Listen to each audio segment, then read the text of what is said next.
Welcome. Today we are going to be discussing the Enlightened Despots of Europe, Frederick the Great of Prussia, Joseph II of Austria, and Catherine the Great of Russia, here at Learning the Social Sciences.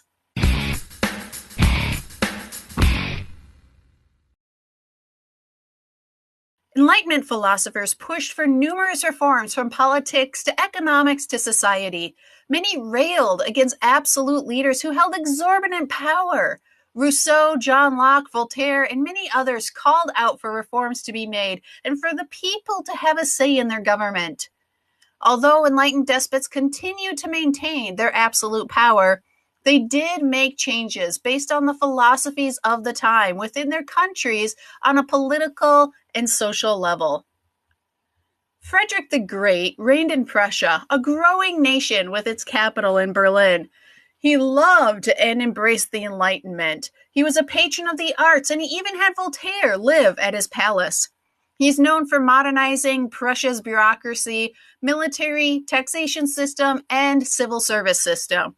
Frederick was able to control the price of grain so that the people would be able to survive even during poor harvests. Furthermore, he assisted poor farmers by creating more farmland by diverting the Oder River. Frederick demonstrated religious tolerance and had a Protestant church, a Catholic cathedral, and a Jewish synagogue, all within a few blocks of each other in Berlin. However, he was noted for having some negative statements against some religious groups, and he did not appoint Catholics to high positions within the government. He is also somebody who was harsh to the Polish people after he took their territory, and he is somebody who also was engaged in numerous warfare. He was, of course, involved in the 7 Years' War and in the war when he went up against Maria Theresa of Austria, taking Silesia. Now, Frederick the Great did a lot of reforms. However, some of them were pulled back after his death. Frederick the Great stated, "The greatest and noblest pleasure which men can have in this world is to discover new truths, and the next is to shake off old prejudices." Joseph II was the eldest son of Maria Theresa, the only female ruler of the Habsburg territories. Although his mother was known for having some enlightened moments, like assisting children in getting a smallpox inoculation and reforming the education system, she was also noted for trying to exile Protestants and Jews from the land she controlled. Joseph II started to make his mark when he became Maria Theresa's co-ruler, and stated that he would step down if she continued her intolerant religious policies. Due to her son's persistence, she changed her policies. Joseph then established schools for religious minorities, including Jewish citizens, and offered scholarships to poor students. Joseph would go on to reform the legal system and torture, the death penalty, and other brutal punishments, and he would grant freedom to the serfs in 1781. However, the landlords would resist the newly granted freedom and would eventually have the policy reversed.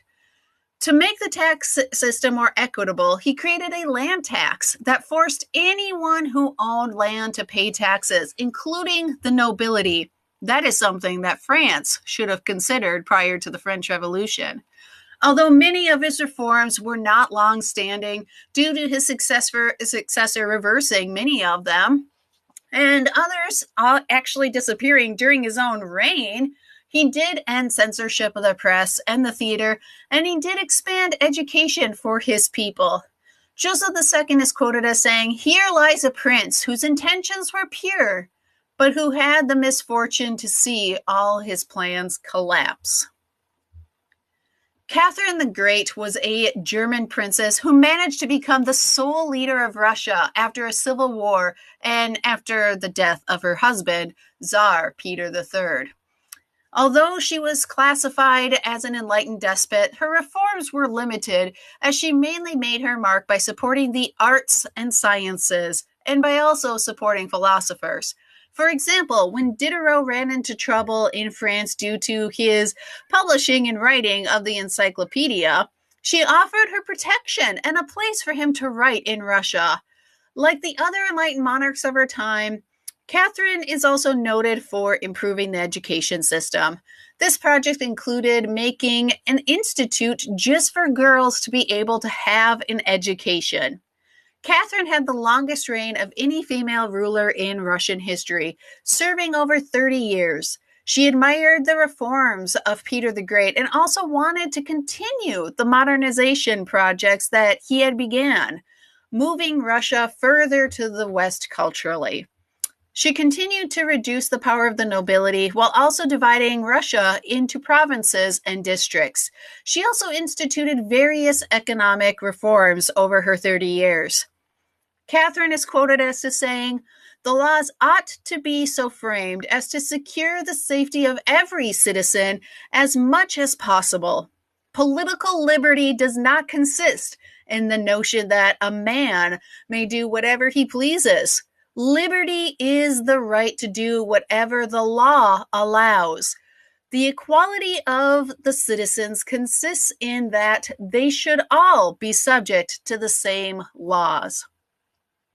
Well, this has been a short biography on the Enlightened Despots of Europe. If you have any questions or concerns, please leave them below.